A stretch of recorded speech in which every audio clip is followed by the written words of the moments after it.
Welcome, everyone. I'm Josh Vanek with Montana Campus Compact, and this is the Centering Indigenous Knowledge webinar series. I want to give a quick thanks to our sponsors, and then I'll hand it off to Dr. Karla Bird. We do this with the generous support of the University of Montana, as well as Montana State University, Reach Higher Montana, and RJS Associates. Quick note that next week we're excited today to feature our colleagues from Chief Dull-Knife College, and next week we'll have folks from a little bit to the west of them from Little Bighorn College. At the end of the session today, there will be a survey where we're just looking for some feedback on what you heard today, and we'll share those with our presenter. And so look for that on your browser at the end of this, and I'll hand it off to you, Karla.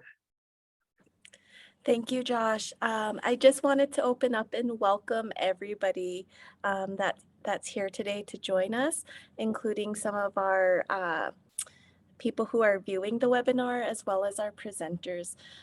Each week, I just feel so honored and privileged to hear from our presenters from each tribal college.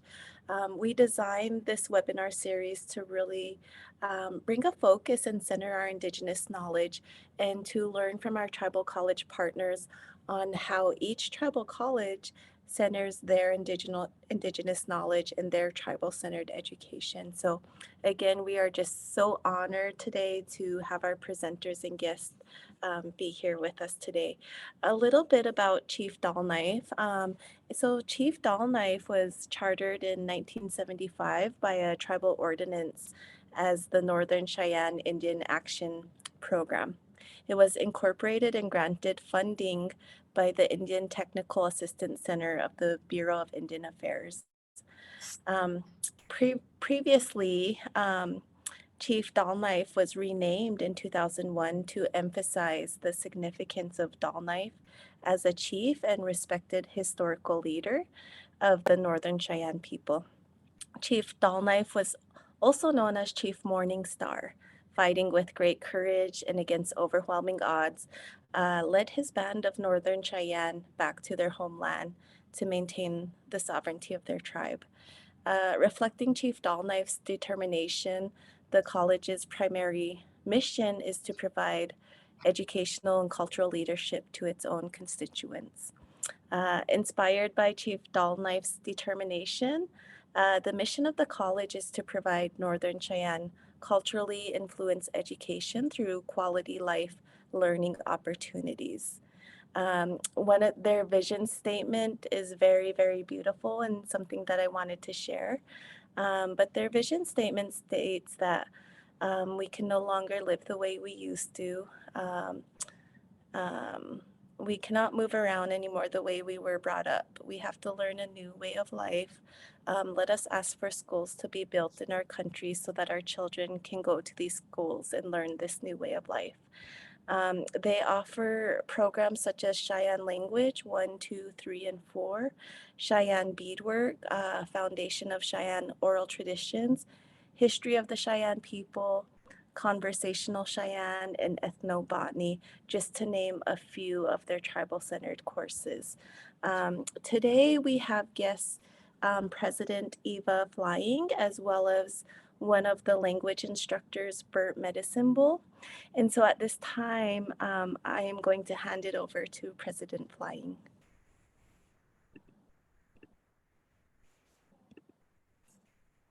Your mic is muted. Thank you.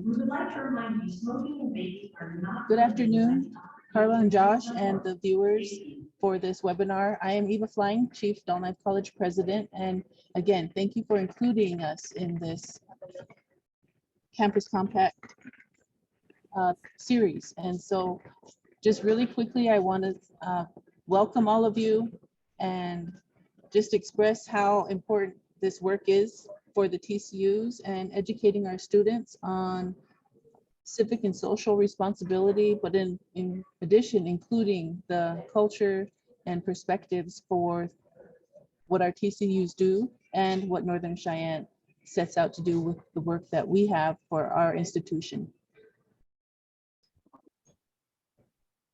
The background that I would like to share is the college has recently joined Campus Compact, and January 23rd was what I felt as a new president was the right thing to do in helping our students become aware and understand where our responsibilities lie with our education, with our community, with our culture. And I'm grateful for Burt to speak on our behalf for this topic. And I am returning home from the AHEC conference and my flight is about to board. So I'm gonna leave you all here with a heartfelt thank you. And I'm gonna say goodbye. Possible.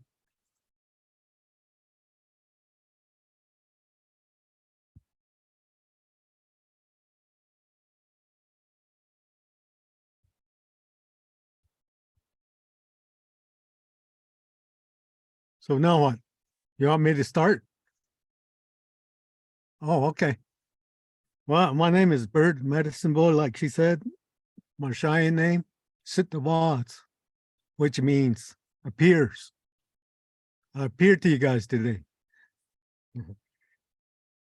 I come from a little village called Bernie, but we know it as Scabby Band.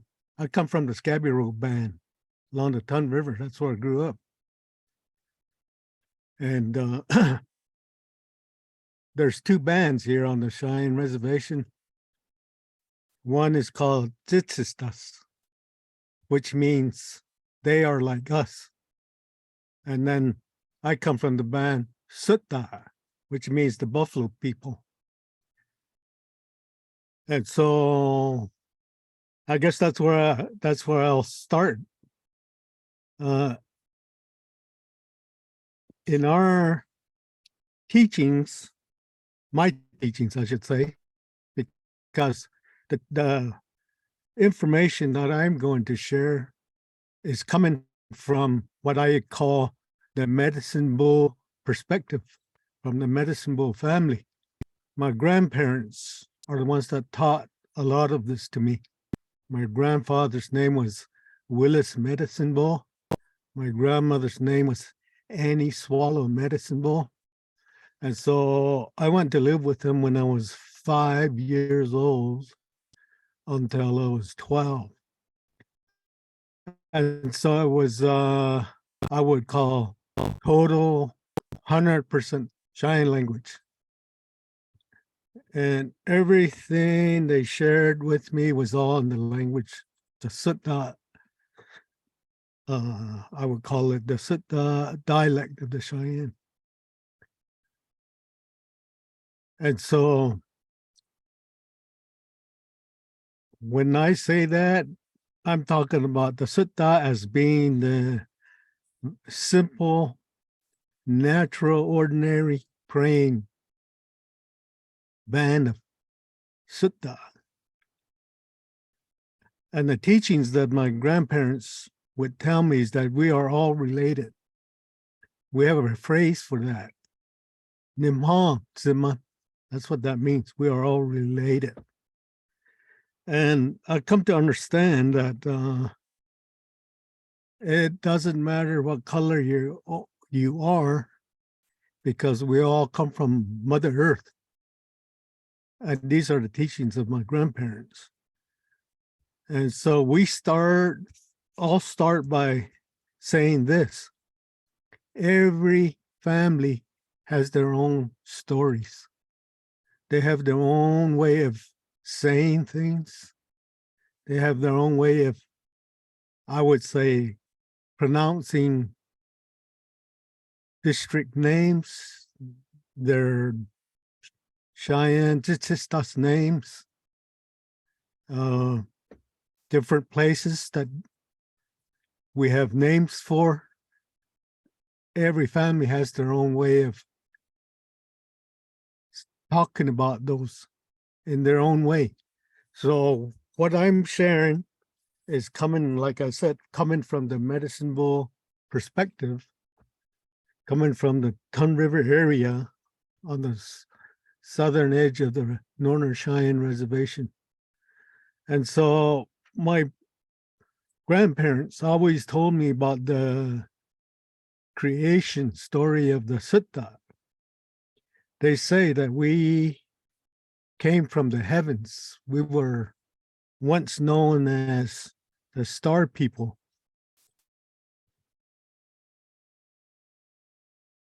Hetoke Vutstane is how we say it, Star Nation.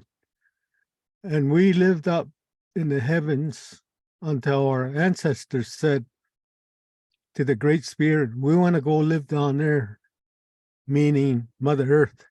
This was already here. So he permitted that to happen.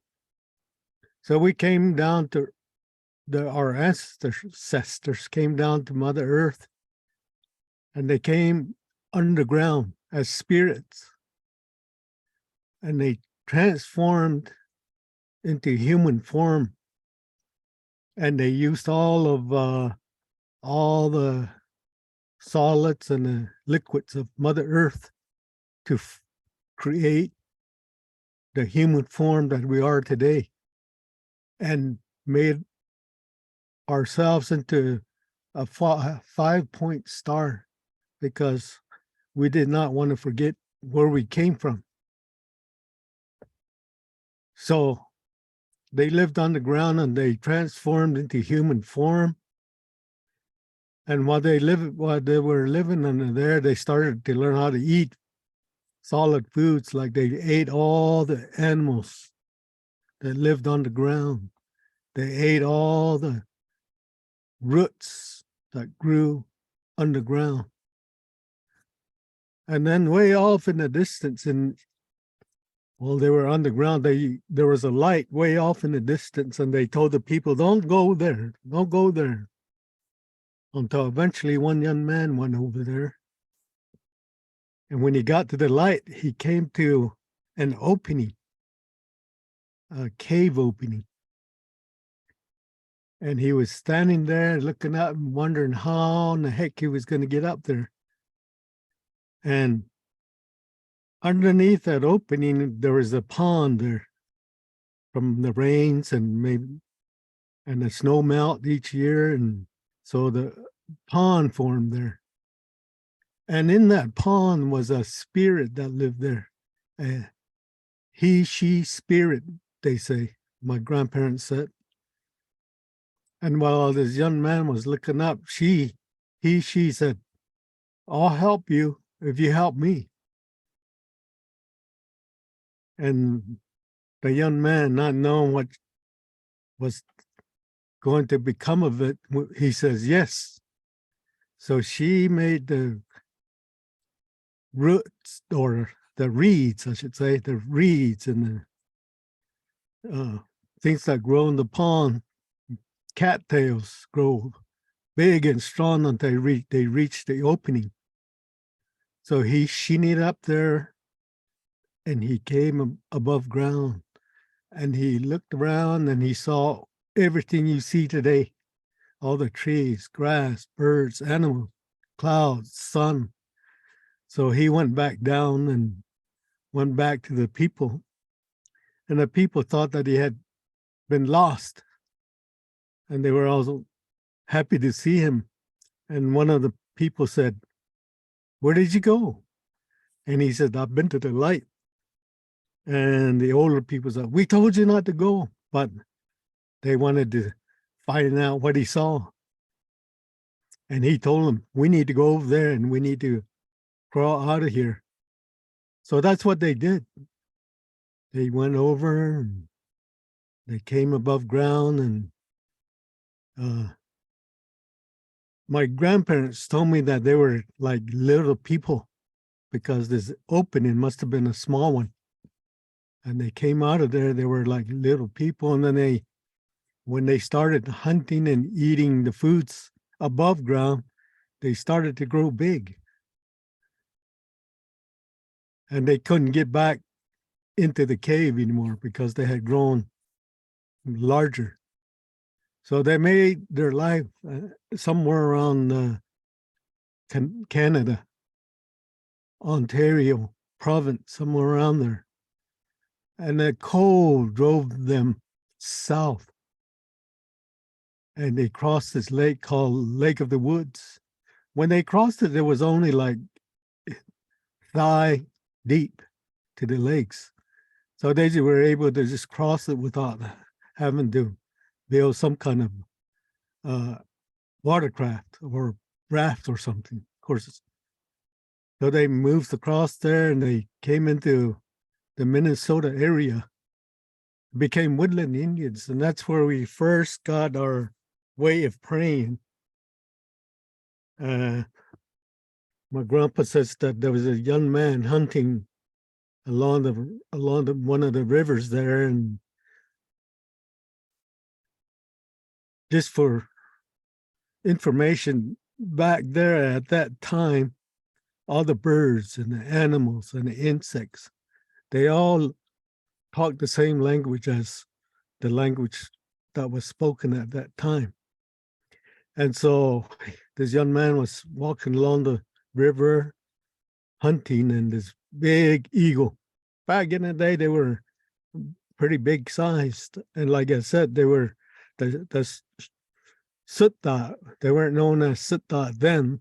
They were known as northern eaters. And they were small. And so this female eagle came by and picked up this young warrior, and she took him to her nest. And he says, don't eat me. Don't eat me. I was just out hunting, trying to get some food for my family. And she spoke to him and said, I'm not going to eat you. I need your help. I'm going to show you how you're going to help me. So they got down on the ground surface, and she said, I want you to go pick these rocks. She showed him how to pick lava rocks that are used for sweat today. And she showed him how to fix what you would call a base on the ground with wood, and then pile those rocks on top, and then pile some more wood over the top of the rocks.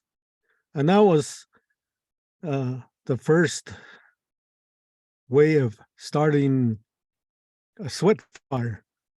And then she showed him how to go get willows and to put willows in the ground, and made that young man make the sweat lodge and make it facing east. And so she said, when the rocks get hot, I want you to bring those hot rocks up. And he says, I have no way of carrying them. And she said, I'll show you. So she showed him how to get some branches of the willow, like forks. And he got these hot rocks and took them up to her nest. And she said, there's a water serpent that comes up to eat my nest, my eggs. When it comes up, I want you to throw these hot rocks into its mouth. And sure enough, the water serpent came from the water, and it came crawling up. And when it opened its mouth, he threw those hot rocks in there and killed that water serpent. And so from there, the female bald eagle showed the young man how to pray. She taught him how to pray. And she said, whenever you pray, you think about the eagle spirits, eagles. Pray for them, be the eagle nation. So that's how we started our prayer, how to be praying people. And the sweat lodge is our oldest ceremony here on the reservation. And I hear the old people say that. Every time we have a sweat, they'll talk and they'll mention that the sweat is the oldest ceremony that we have. So continuing on with, I came to work at Chief Dawn Life College in 2011.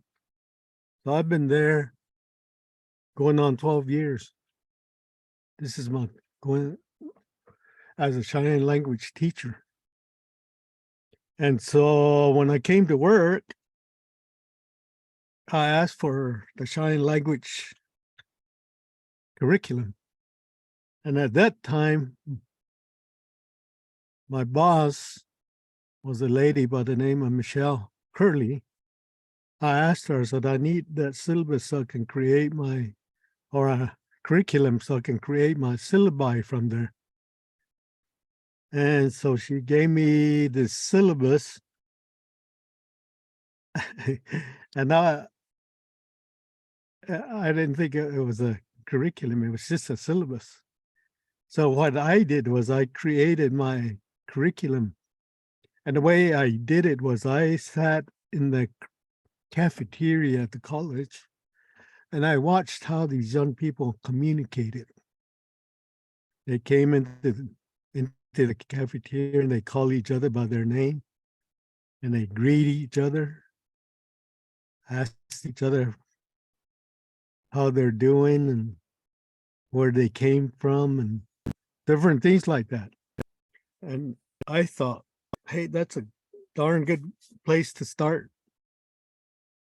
Have them, when they come into class, I'll have them give me their Cheyenne names. And I'll use those names during class time. And so that's what I did. I created a syllabus with their names. I started with Cheyenne names and districts and different greetings. And on that syllabi, Dr. Bird quoted Dawn Knife. I used that same quote. I put that on the syllabi. And when Michelle Curley saw that, she requested all the instructors put that on their syllabus. So that's what we do here. And we kind of help each other. I help some of the teachers, instructors, how to integrate some of the knowledge that we have about different things like the plants and the constellations, different things like that. Astronomy, and one of the instructors came and asked me about helping him. And so I did. I guess one of the main things that we do here at the college is try or work at integrating our Cheyenne language and culture into the different subject areas that are there. And I know that there's some areas, like for instance, in the science area, I have to coin new words because there's not much scientific words in our dictionary. We do have a dictionary, but not very many scientific words that are used today. And so our main thing is to help the instructors incorporate those cultural and language ideas into their subject areas and try to integrate that. And our job is to help these students with their community life and to educate them to be socially responsible. And that's what I do. I tell them that I'm there to help them succeed. If they need any help, if I can't help them, I'll direct them to someone who can help them. And so I started teaching the Cheyenne language. It was a learning experience, I'll tell you. You can't teach language without teaching culture. I came to find that out. And so I integrate our culture into the language. And I learned all these cultural knowledge from my grandparents, like I said earlier. But a lot of the community, much wider community, they know a lot of the cultural too. But in their own way, like I stated earlier, and then their own way of talking. There's a lot of different ways of talking. And I just teach one way. And I tell them that. I tell my students, this isn't the only way. There's a lot of different ways to say things. But you're just learning one way. As long as the fluent speakers can understand you, that was my goal. And that's your goal, to be able to learn the phrases, the language. And I use useful phrases. I learned that how to do the greetings, like good morning or good day or good evening or good night. Those were never in our language. But to save our language, the language curriculum people all decided that that's what we needed to do, was adapt our language to the English language. So I start off by teaching them how to say good morning and good afternoon and good day and good evening and good night. I teach them all that. And then I teach them things like, for instance, in a classroom, I'll say their Cheyenne name and they answer with, I'm here, Naha. Or I teach them to respond as a class, choral response, I call it. When a person doesn't answer, if on the second time I say that person's name and they don't answer, the whole class will answer, she's not here, it's Saho. And so this semester I've included sign language. And I don't use just Plains Indian Sign Language. I also use American Sign Language. And they go kind of, they're pretty close to the same thing. But I teach the language and the sign language together this semester, and I tell them they have to know both. So a lot of the cultural information today, I own it because the information that was given to me was my grandparents and my parents, and they gave it to me. Well, my grandparents and my parents, they're gone now.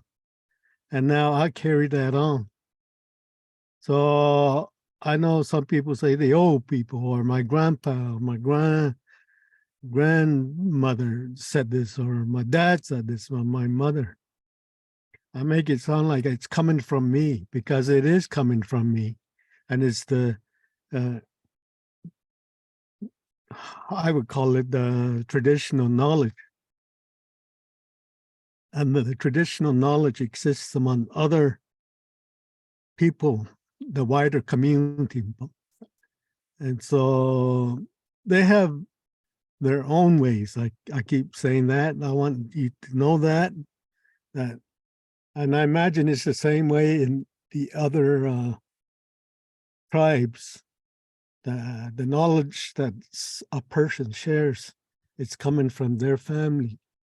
And then the other tribes from their respective tribes, they have their stories and they have their ways of pronouncing things and talking and pronouncing names. And so that's where I'm coming from. And I teach that our language is a sacred language, And the language is a spirit. And if you have personal underlying issues, this language spirit feels that. So it's hard for a person that has underlying issues to grasp the language because the spirit is kind of shying away. Until that person takes care of those issues, they're able to start understanding it.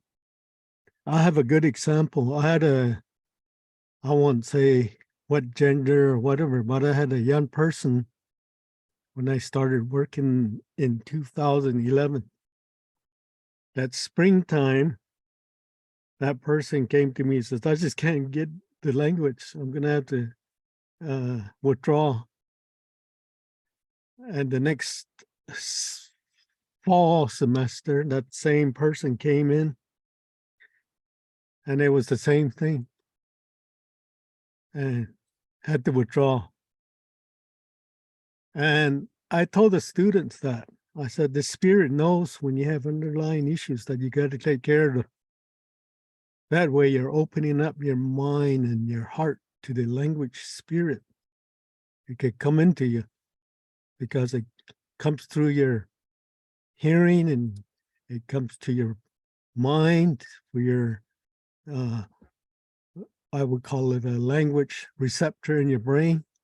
And then you can start to retain it.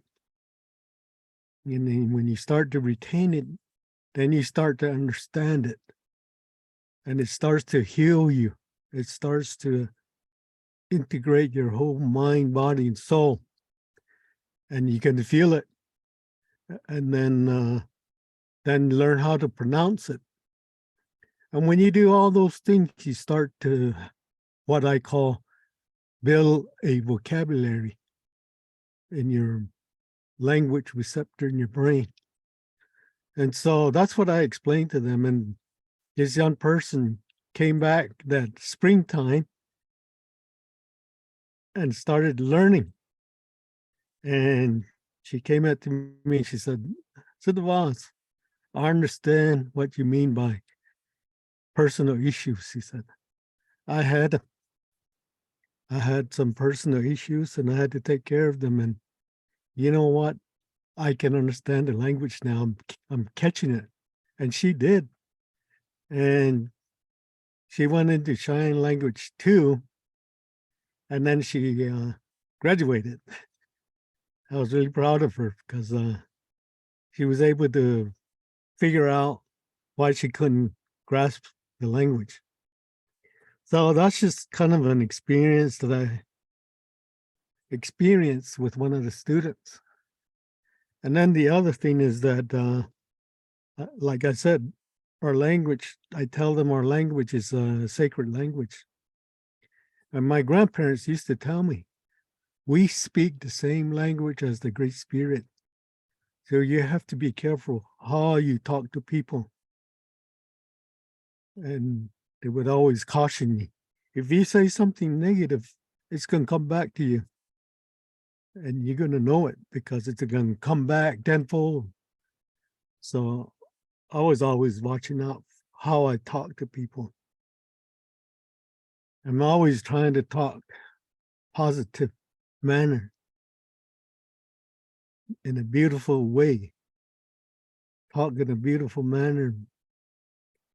Walk in a beautiful way to the students and do the best I can to be a good role model to these students. And so I tell them I came from Scabby Rope and along the banks of the Ton River. And I grew up in a little shack with my grandparents with a dirt floor and there's a 16 by 20 shack, stove in the corner and one window. And you know what I would do if I had to do it again, I'd do the same thing again. But ask more questions. But of course, when you're young, you don't think about asking questions. You just accept the knowledge that they share and you take it and hold on to it. But And then I used to sleep on the floor, on the dirt floors. And I always tell the students that I think that's where the sleep number mattress came from, because the dirt conformed to my body and it was comfortable and it was soft. And then I caught a whole bunch of baby magpies, and I used to raise them. I had a little cage outside, and boy, they were clamoring, talk all morning. Just it would wake us up, not knowing that when Sutta people and the Chichitas people came together, the birds and animals still were the same color. We all still spoke the same language. And then one day, the Buffalo Nation, one of the bulls, decided, well, we want to dominate over everybody and over everything. And they suggested we should have a race to figure out who's going to be dominant. So that's what they did. We have what they call a story. We call it the Great Race. And they had a female buffalo by the name of Slim Walking Woman,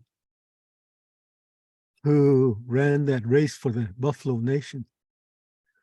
And when they got ready to start, all the animals and the birds and the insects, they painted themselves at that time. And so today, the way you see these birds and animals, how the colors they have, it was at that time when they picked them colors. I'll give an example. The meadowlark said, if we lose this race, I'm going to paint myself yellow. And I'm going to put a little black mark on my chest. And when I sing, I'm going to sing to the sun. And so when you see a meadowlark, take notice of what it does. When it sings, it raises its head and sings to the sun. And that's what he said. If we lose, I'm going to sing to the sun. Every time I sing, I'm going to raise my head and sing. Or the coyote, he said, I'm going to paint myself whitish grayish. And when I see humankind, I'm going to run a little bit, and I'm going to stop, and I'm going to look back, and then I'm going to run again. And I think a lot of you have seen the characteristics of a coyote. When you see a coyote, they run a little bit, they stop and look back, and then they run. So the race took off. And all along the way, birds and some of the animals gave out. And coming from behind was a bear. The bear stated, he says, I'm not meant to be a runner. And he started eating all these animals that were falling all over. But he kept running. And as the race progressed, a lot of the animals would blow out red, I would call it froth from their mouths. This race happened over there around the Black Hills area, and it ended up at Devil's Tower. All along there, you see red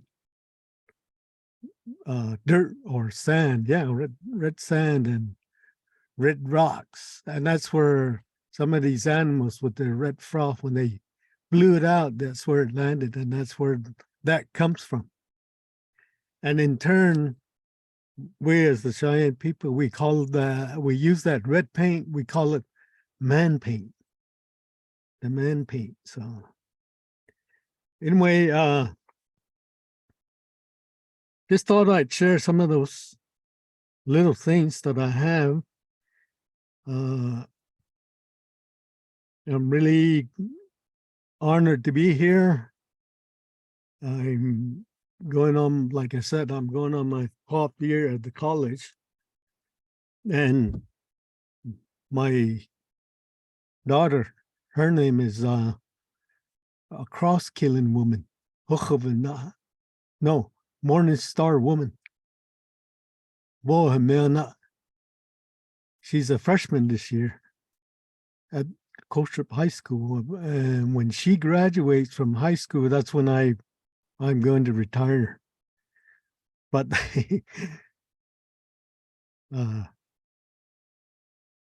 Eva says, no, you're not. And some of the teachers at the high school say, no, you're not going to retire.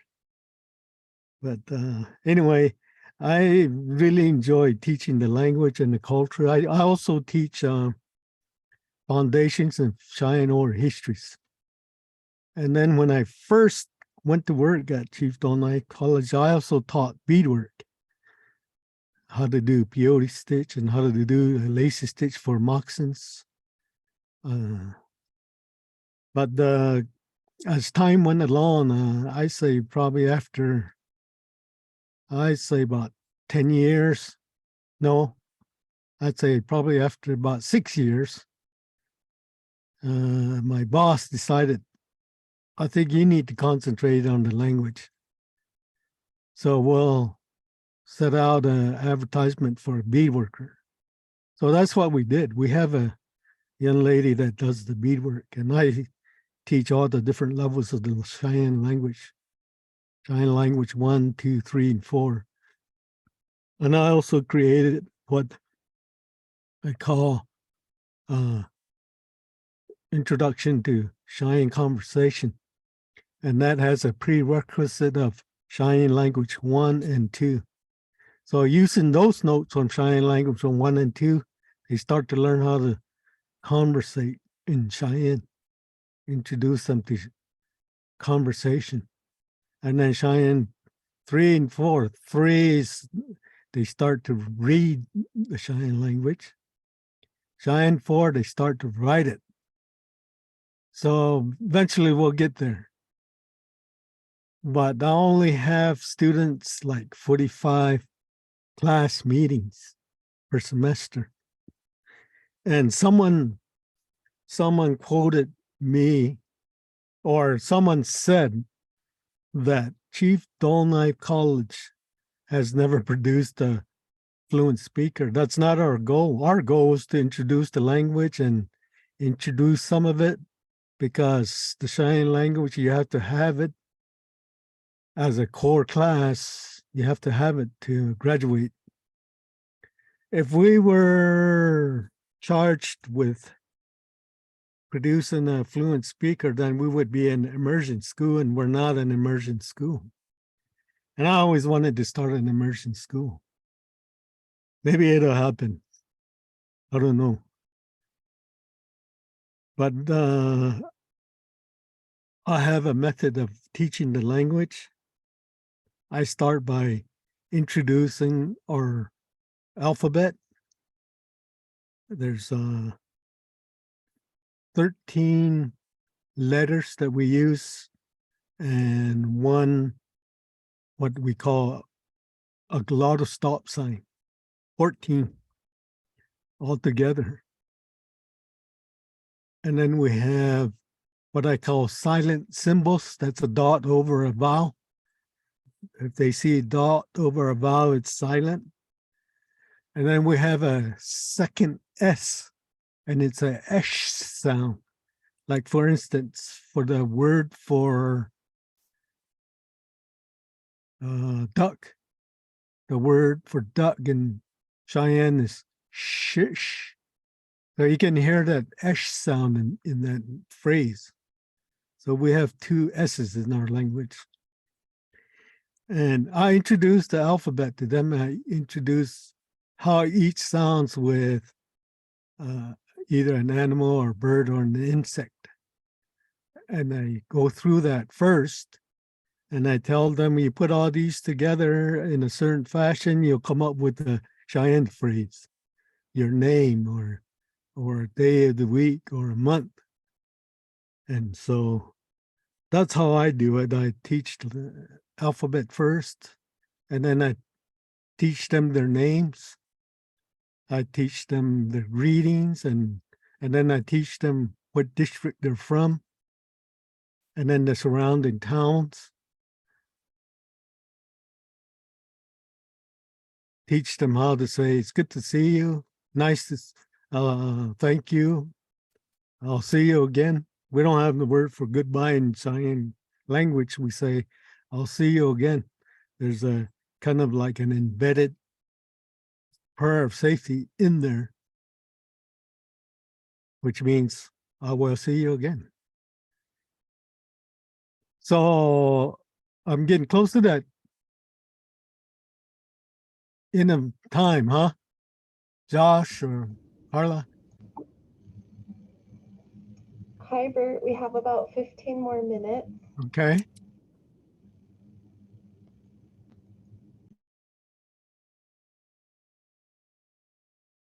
Well, what do you want me to speak about next? Well, I just really appreciate you sharing the stories with us and the methodology that you use, and that the notion of the language is working with is kind of using the language of creator, and how we have to honor and respect that. So I just really appreciate all the things that you've shared with us.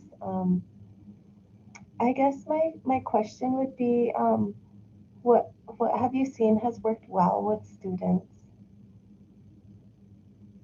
Say that again. And What have you seen, like what things have worked well with students? with the language?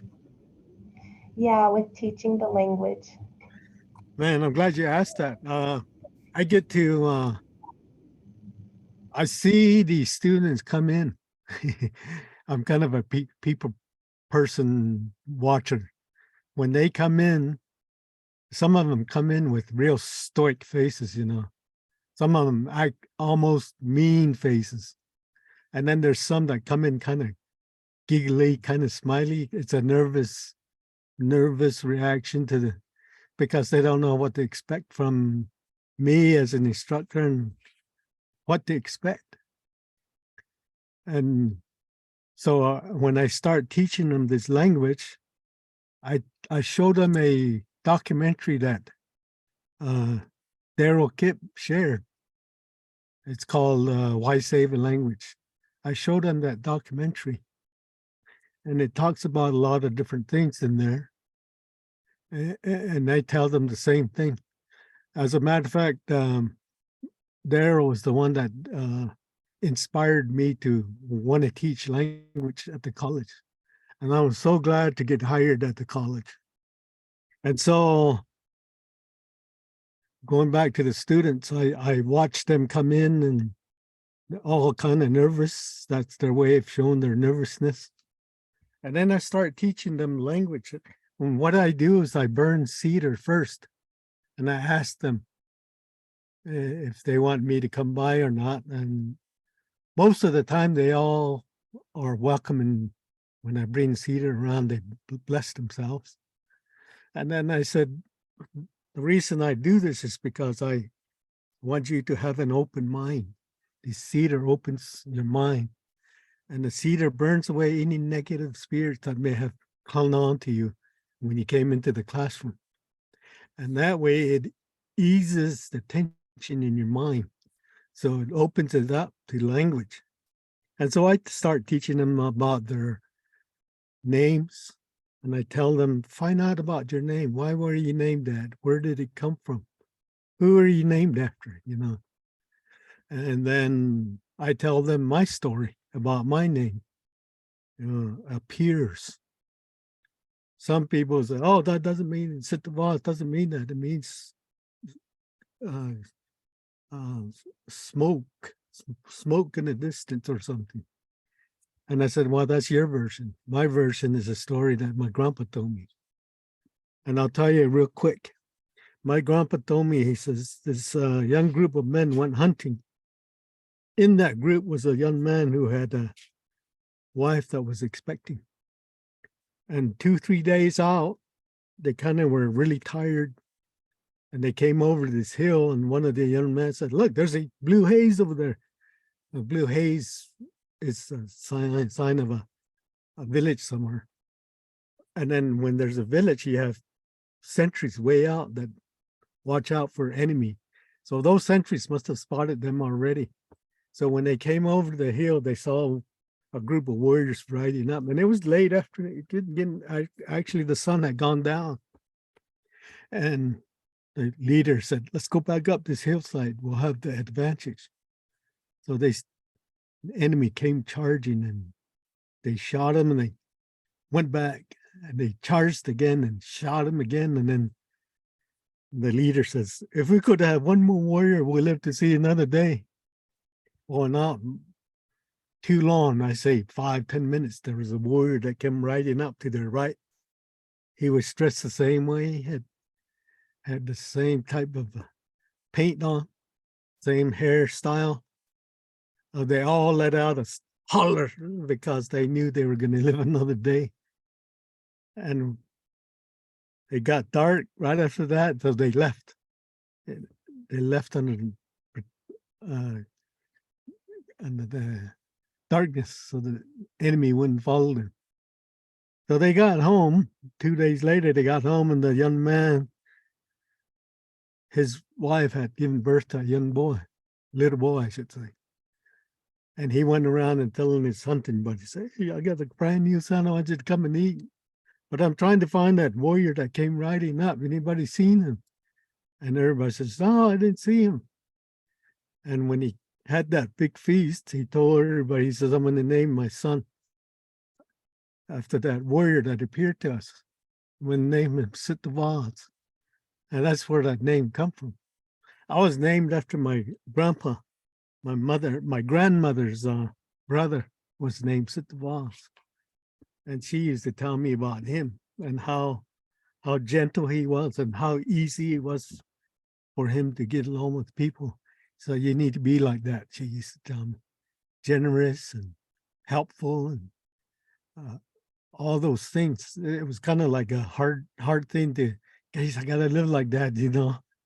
And that's what I do. I try to get along with everybody, talk good to everybody, and even my grandma would say, even if someone's kind of looking at you kind of mean, just go over there and walk up there and shake their hand and say, "Hey, good to see you. How are you?" And that's what I do. You know, I'll see somebody and they kind of look at me funny, and I'll go over there and shake their hand. "Hey, good to see you. How are you doing?" And I'll produce a smile, you know. And I can hear my grandma saying that. Make them smile, let them forget what they're going through right at the moment, she would say. So anyway, that's I get to see these students after 3 weeks of learning language. You can see the pride. So when they come into my classroom, I can see them walking in different. They come in with their heads up high and they're walking upright and they're feeling good because you know what? They know they're Cheyenne. They know some Cheyenne language. And when I greet them, I say, "Good morning. How are you?" And they answer me. And then and I do the sign language too. And I say, "Good to see you." You know, and they do the same thing back. "Good to see you, Sittavaz." And I can see them just feeling good that they're talking Cheyenne to me. So this group I have, especially the Cheyenne Language 1 class, man, they're awesome. They all pass with an A. I'm not what I would call inflating the grade. I don't do that because I'm a trained teacher. I know how to do assessment. I know how to do lesson planning. Scope and sequence. I've been doing that with these Cheyenne language classes. So Cheyenne language 1 and 2 is curriculum building, or not curriculum, vocabulary building, I call it. And then so Cheyenne language 2, I'll give it some more language, just a little bit more intense and a little bit harder. Sign language 3 is a bit more longer sentences. Same way with sign language 4. Sign language 4, I have them write a script where they actually converse amongst each other. So I have 4 students that are doing that right now. So this semester has been really nice to see the students learning, really working hard. I have 4 Sign Language 2 students, and one is really excelling. So is that what you wanted to hear? Yes, thank you so much. Yeah. Um, we just feel really honored and privileged for what you shared with us today. So Josh, do you have any last comments here? None from me. I'll echo what Dr. Bird says. Burt, thank you. You're welcome. Never met anyone from Bernie, Montana, and Yeah. it's your story is amazing, and really appreciate you taking the time with us. We call that paradise. What's the Cheyenne word? We call it paradise. That's it. Paradise. Paradise. Paradise on earth. Yes. Yeah. I love the Tongue River. We have everything. We have the river, water. We have a little forest. We also have semi-arid land just away from there, a mile away from there. So we had everything. Yeah. Horses, wildlife, deer. Yeah, beautiful deer. Yeah, white-tail, black-tailed deer, Yeah. blue deer. Every once in a while, we'll have an elk pass through there. Mountain lions. Yeah. Coyote. It's so beautiful. I've been hunting outside of Ashland in the Tongue River country a little bit, Oh, but yeah. never You to know what I'm Bernie. talking about. Yeah, thank you so much. My only plug is that if attendees would take a minute to do the survey when we're finished, we'd sure appreciate that. Yeah, I sure appreciate it if I could see a copy of that. It looks like maybe we got some Cheyenne in the question and answer area. Can you see that? Yeah. Yeah. It looks maybe like it's got an exclamation point at the end of it. Oh yeah, I see it. This is Marlon Clouds. He was one of my students. Oh, awesome. But she was a Crow student. And she excelled in Cheyenne language. And she went up to Cheyenne language too. So she writes, Mr. Voss, you are awesome. Oh, and then we got Kate Shanley in there. Yeah. That's very good. Well, thanks. Well, do you want to talk about next week, Josh? So are you able to send me a copy of your recording? I will do that. Yep. We'll have it on a CD or something. Yep. You want a hard copy of it? I'll have a link and we'll put it onto YouTube. And I'll see if I can burn a DVD if that's easier. It's easier for me to put that. That way I keep it for a while. And I can improve my presentation. Yeah. I'm doing a presentation on the teaching of Indigenous language at the conference this next weekend.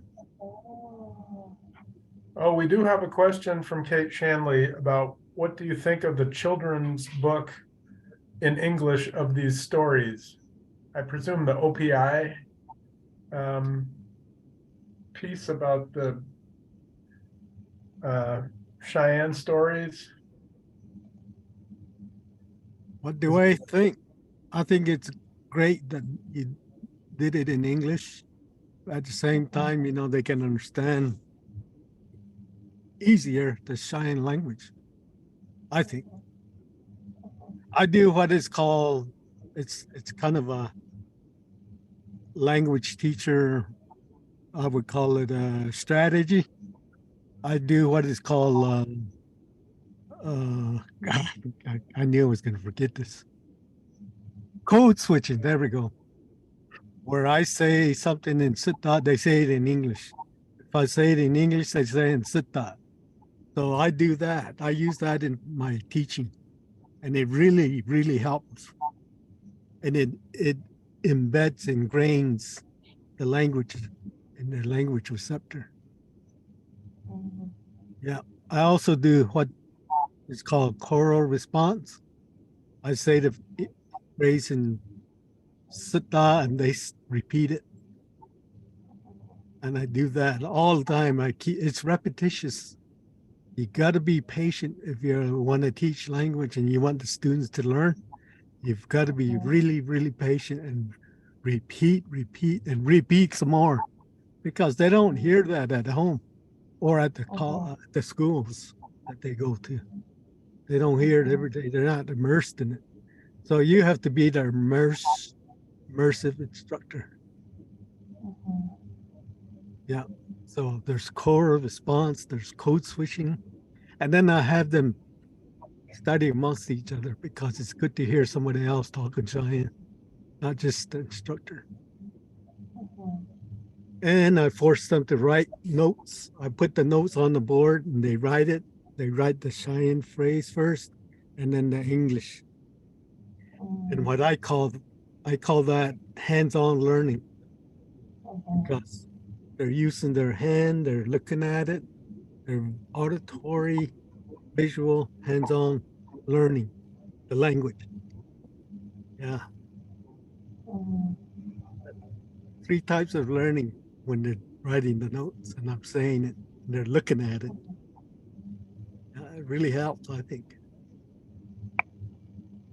I didn't come up upon these the first few years.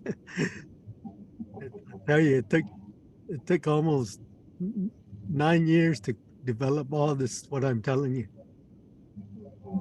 Yeah. It just didn't come. Well, I think, oh, go ahead, Bert. Oh, it didn't come to me. I had to learn by trial and error. The Mhm. first thing they wanted me to do when I first went to work, I was supposed to just teach orally with uh, recorders. So Mhm. I told my students, I said, just take your recorders out. Well, we don't have any. Well, we'll have some. Well, the second day of class, one of them, it was a non-Indian that was in class. They kind of made me the spokesman. So they told me to see if you could write notes on the board, because since 3rd grade, we've been writing notes and that's what we study from. I said, sure. And I have been writing notes on the board since. Write the Cheyenne word and then the English meaning behind it. And then they get to go home and study though. Mhm. Then I type and I put in all the different marks that they need on the Cheyenne language, like I was talking about the silent vowels and the little V above the S for the S, and then a lot of stop signs. We have a lot of stop signs in our language. So I write those the way it's supposed to be written. So now then I give them those notes on top of what they've written, and then I have them record me. I say all those phrases. I say the English word and I say it twice in Siddha language. So they have all these strategies to help them learn a little. Mhm. It's not just, a lot of people have different ways of teaching too. That's just my way. Mhm. My way is a method. It's not the method. Yeah. Well, thank you so much for sharing all of that. You I bet. think we're coming up to our hour, and so next week for those who are on still, I believe we have next Wednesday, it's Little Bighorn College, if I have that correct, Josh. So Little Bighorn College at noon next Wednesday, if you can join us. So thank Okay. everyone that came, and Are you thank you using so these much for same numbers? the same numbers. The ID number and the passcode? Oh, are we, Josh? Like, because you want to attend next week? I'd like to listen in, if you Yeah. don't mind. Oh, Josh, you're on mute. Yeah, I'll send you the sign up link, Bert, so that you make sure that you can come. Yeah, and the YouTube channel. That's next Wednesday, right? Mm-hmm. Yep. Yeah. 12 o'clock. Yeah. All And right. also, so Bert, I'll send you some